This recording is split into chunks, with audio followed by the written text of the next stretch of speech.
we move on to the best era of Doctor Who, in my opinion, or is my favourite era of the show, which is the last Capaldi series. Technically, this falls under Series 9, so does the next episode.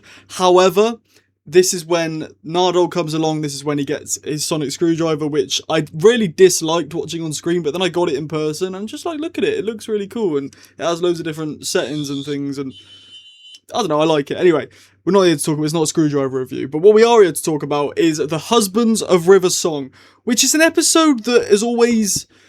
I've always been like, oh, this one. Every time I get to it, but every time I actually watch it, it's quite good. I quite like it. It's quite fun.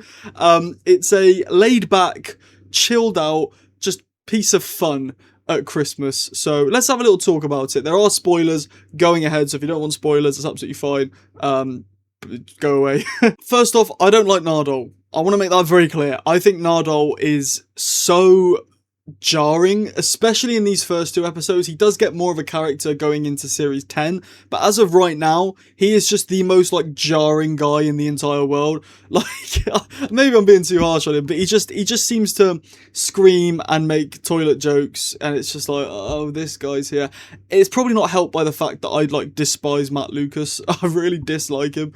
Not in like a, okay, I don't hate him, but like he's not my type of person at all. And I think that does play a part in my hatred of Nardole.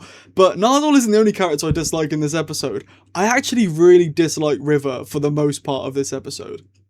Now, I haven't reviewed the Matt Smith stuff yet. I'll get to that probably next year. But River's a character that I'm not too keen on. I've never really cared for her, which is weird because I love Alex Kingston. It's like the reverse of Nardole. I love Alex Kingston. I think she's an absolute queen. I loved her on Strictly. I was supporting her on Strictly every single week. But I think, especially in this episode, she is so out of character that it's like, this is her final episode, and she doesn't act anything like the River we've seen over the past 3 or 4 series. You know what I mean? So that winds me up a little bit. Longer, actually. It's been like 5 or 6 series at this point since we first saw River Song. And look at her in the Beryllium, or in the library episode talking about Beryllium, and look at her here. She doesn't seem the same, 6'7", you know what I mean? Like, I feel like she just has, like, but then again, like, the whole husbands thing, she has multiple husbands, that's quite in character, but I just feel like she just, because she doesn't know he's the Doctor, she's clearly being someone else, right? She's acting as someone else, and for our last time seeing River, I want to see River. I want to see the River that we know, and we didn't get that, and that made me a little bit sad. This episode has one of my favourite endings ever. When River's like, happily ever after doesn't mean forever, it just means time. And then as it pans out from the two of them on the balcony on Beryllium, it cuts to the text that says they lived happily ever after, and then the ever after fizzles away, and then the they lived fizzles away, and it just says happily, and then that fizzles away, and then the end titles. I really love that. I've always loved that, and every time we get round to this episode, I just think that is such a really strong way of ending it.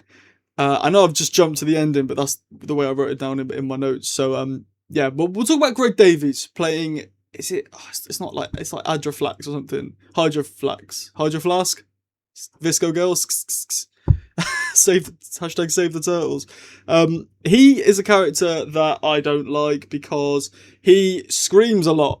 He likes to scream. He likes to go, "Get them!" And I find that so cringe. Greg Davies, he's funny. Don't get me wrong. There are moments where he's really funny, and he has great exchange. He exchanges great dialogue with the Doctor, and he acts. And he seems like he's a bit of Greg Davies is trying to peek its way through, because he's a funny man. I always see him as Mr. Gilbert from The Inbetweeners. And in this, there are just moments where he just screams and is like, "Get them!" And I find it so cringe. It's why I've just watched the Harry Potters for the first time. I'd never seen them before. Don't worry, I got them. My friend had them on DVD. It wasn't I'm not paying J.K. Rowling to watch those films, don't you worry. But I'd watched them for the first time, like, properly. I'd seen a few when I was a kid. And, like, Voldemort is so cringy when he's like, "Harry Potter, the boy who lived." Like, shut up, man. You're ancient and you're fighting this, like, 12-year-old boy. It's well weird. So, not that bit, but that shouting element works with Greg Davies, and this is like, I just think he fit the character, and I really like the moments that worked, but the moments that didn't work make me really cringe and just think, ooh, no, I don't like that. I'm not going to ramble on about it too much because everyone always talks about this when they review this episode, but the Peter Capaldi entering the TARDIS scene, that's really good when he's like, finally, my turn, and he walks in, he's like, oh my gosh, it's bigger on the inside, and that's really funny, that's quite cool. I like when, it's really clever writing in this episode when, obviously they're taking Hydroflax's head to sell, that's what River does, and they're in this restaurant, and the people they try and sell it to, like, they support King Hydroflax, and so they're sort of trapped in this moment, and they don't know what to do, and you sort of get a bit of anxiety for them. You're like, ooh, no, hang on, they've got the dead man's head, and the dead man's head is the person that they like. This is not going to go down well. And it's established that this place is quite unhinged already. The people in there probably will kill the Doctor and River for this treason. So, yeah, and I like the design of the cool, like, blue guy with the little things coming out of his face. I find that's a really cool design. Big fan, big fan. Again, I won't ramble on too long because everyone talks about it, but River's speech where she's like, the Doctor, loving the Doctor's like loving the stars themselves. You don't expect a sunset to admire you back, and things like that. And like the fact that she truly believes this about the Doctor, she believes the Doctor doesn't love her the way that that she loves him. That is quite sad, really, because we've seen the Doctor and River over these years. We know that they do love each other, or so it seems. But she thinks that it's a one-way street, and the Doctor being there by her side is immediate proof that she's wrong. But it's just the nice kind of being proved wrong, when you think something negative and actually no, it's positive. She thought the Doctor didn't care enough about her, but little did she know that he was stood right by her side in the time that she needed him most. That is so well done, and he proves that he loves her so much that he goes to Darillium and gets a restaurant built, then books for like 4 or 5 years in advance the balcony seat, the best seat, gets her a dress, gets her a screwdriver, and they spend like 32 years on Darillium, whatever. That is such a good ending. That is such a good ending. And they're there, and they find out they're there for ages, and it's so good. Honestly, this ending is so good. I love the ending. The episode itself, I could take or leave.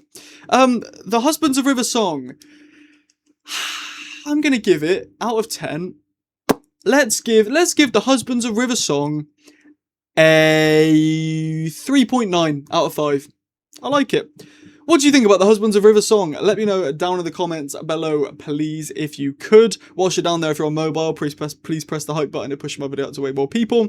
Drop a like if you enjoyed the video, drop a dislike if you didn't enjoy the video, that's absolutely fine, you know the rules. If you're new around here, subscribe, hit the notification bell, you get notified every single time I post, which is every single day, and I post these reviews every Monday and Friday, so stick around for that.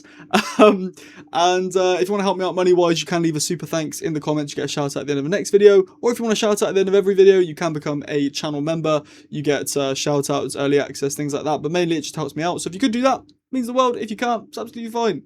Just watching the videos is more than enough. Thank you very much, have a great rest of your day. I've been Sam, I'll see you later, and ta-ra.